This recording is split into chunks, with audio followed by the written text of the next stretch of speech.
Est-ce que le bon Dieu est en train de prendre ses enfants pour des lapins de 6 semaines? Pourquoi cette question? Parce que lorsque j'entends Jésus nous dire « J'ai un nouveau commandement, aimez-vous », j'ai l'impression qu'il enfonce des portes ouvertes et que, voilà, c'était déjà fait, Seigneur, c'est évident.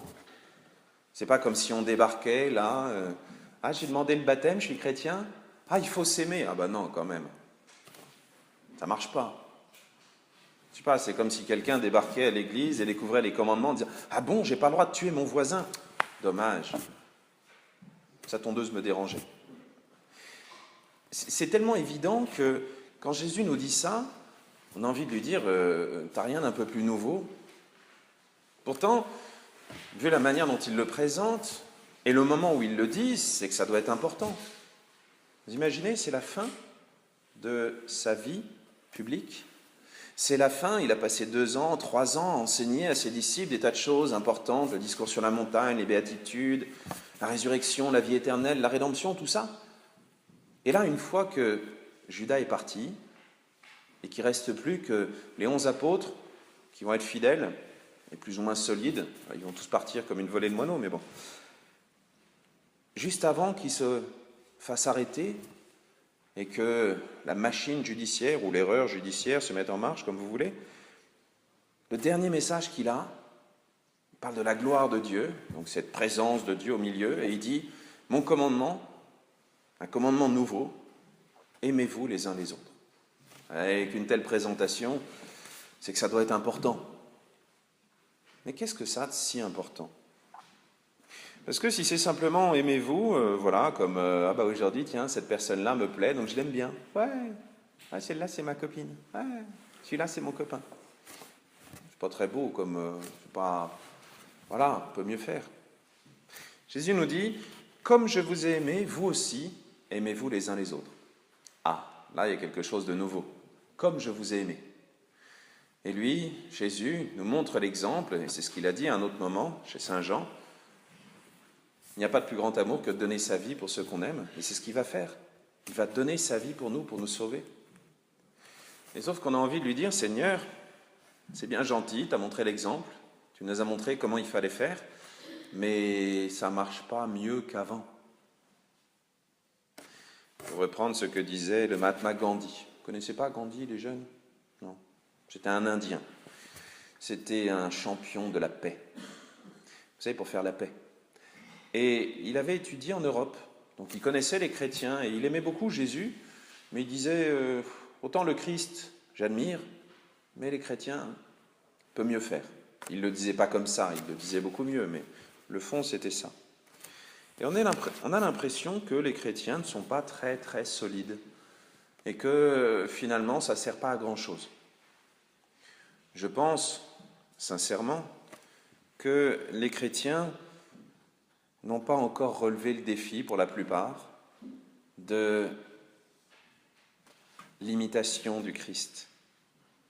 Mère Teresa, par exemple, elle a relevé ce défi, et elle a des prières qui sont très belles, dans lesquelles elle nous dit que, voilà, même si en te rendant proche des autres, eh bien, tu es blessé ou dénigré ou quoi que ce soit, rends-toi proche des autres.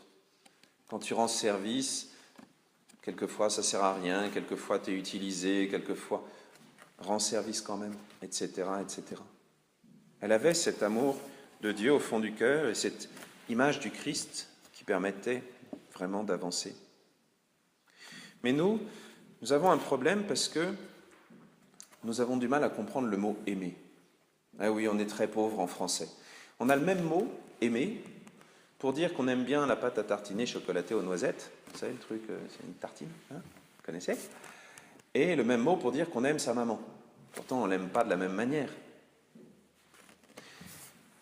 Dans la langue de l'Évangile, il y a 3 mots différents pour dire « aimer ». Un mot pour dire qu'on admire ou qu'on apprécie, par exemple, pour parler qu'on préfère le chocolat ou la vanille ou fraise. Et puis un autre mot pour dire qu'on aime un ami. Un ami, vous savez, comme celui qui est capable d'être content pour vous, même si lui, il n'a aucune raison d'être content. Par exemple, au résultat de l'examen, Vous avez votre bac, et lui, votre ami, il n'a pas son bac, mais il est quand même content pour vous. Ça, c'est un vrai ami. Et ça, c'est ce que Saint Pierre a répondu à Jésus. Seigneur, tu sais tout, tu sais bien que je t'aime. Je suis ton ami. Et puis, il y a un troisième type, l'amour du troisième type, c'est quasiment extraterrestre. Oui, c'est au-delà de nos forces terrestres. C'est l'amour de Jésus sur la croix. Mettez-vous à la place de Jésus. Il s'agit du bon Dieu quand même. Quand on regarde un crucifix, on voit juste un homme qui s'est fait massacrer, qui s'est fait... Mais c'est Dieu. Il connaît tout. Il connaît le présent, le passé, le futur. Il savait même, nous, ce qu'on en ferait. Il savait même ce que, tout au long de l'histoire, des gens chrétiens feraient de ce cadeau, sa vie. Et que certains en seraient indignes, et que certains seraient scandaleux. Et même encore pire que ça, que certains, au nom du Christ, feraient n'importe quelle bêtise. Oui, il y en a eu, il y en a encore aujourd'hui, et malheureusement, je pense qu'il y en aura encore dans l'histoire. Mais il a quand même donné sa vie pour nous. Impressionnant ça. Cet amour-là, normalement, c'est celui qu'il faudrait réussir à avoir lors d'un engagement total. C'est celui que devraient avoir des chrétiens lorsque, par exemple, ils se marient et qu'ils disent à l'autre « Je te donne toute ma vie ». Et ça, c'est pas facile. Parce que être capable de dire à quelqu'un « Tu me plais », c'est facile. Surtout quand le prince charmant tombe sur la belle au bois dormant, ça c'est toujours très facile.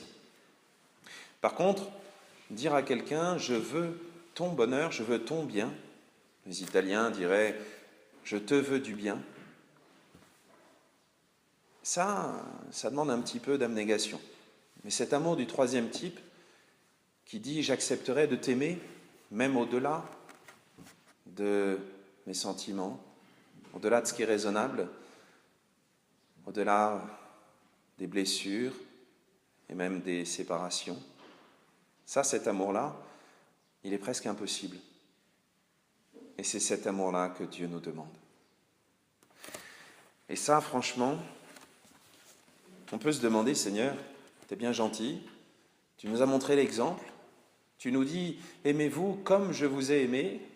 Oui, on connaît, on voit l'exemple, toi sur la croix, mais les clous sont durs. Et puis, nos bras ne sont pas assez grands pour accueillir tout cet amour. Mais si Jésus nous dit ça, aimez-vous comme je vous ai aimé, c'est pas simplement parce qu'il a montré l'exemple, c'est parce qu'il est venu de l'intérieur, de notre âme elle-même, nous donner cette force, un peu comme une direction assistée.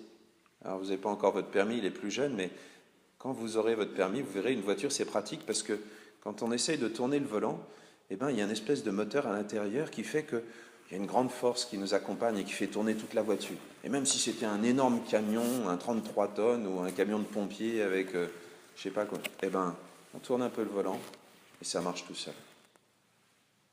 Eh ben, le bon Dieu nous a donné l'Esprit Saint et c'est lui qui en nous peut aimer comme ça. Par contre, c'est toujours nous qui conduisons. Et nous avons un espèce de grain de sable dans le rouage qui est là depuis quelques siècles.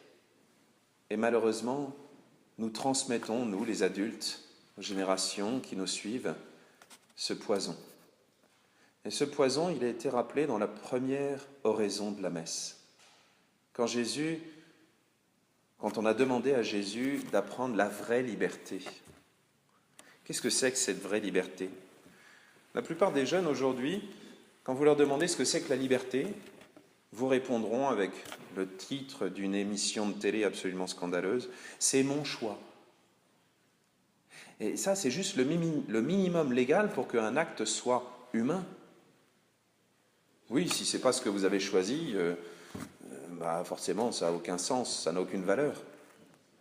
Mais ce n'est pas parce que vous avez choisi quelque chose que c'est forcément bien. Un exemple absurde. Il y a des tas d'Allemands qui ont choisi, sincèrement, de porter au pouvoir le parti nazi. Et c'était sincèrement une bêtise, une erreur, un mal. C'est pas parce que quelque chose est sincère que c'est forcément bon. Et ça, cette différence entre sincérité et bonté, nous avons du mal à la transmettre. Aujourd'hui, Jésus nous invite à la vraie liberté, et cette vraie liberté, c'est ça, c'est être capable d'aimer, être capable de le choisir, lui, être capable de nous accrocher à cette force qu'il nous donne, mais cette force, elle ne marche que pour faire le bien, que pour aimer, que pour oser avancer.